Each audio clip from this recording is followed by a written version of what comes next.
You have a very recent publication examining how children with developmental language disorder can be supported in their academic curriculum, in particular in the area of science content.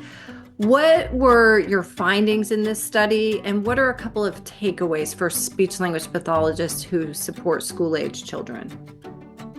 One of the big things is that all of the children, so we did a randomized controlled trial where we had children who were just working on science concepts, children who were working on science and vocabulary, and children who were working on science and grammar, and every group learned science.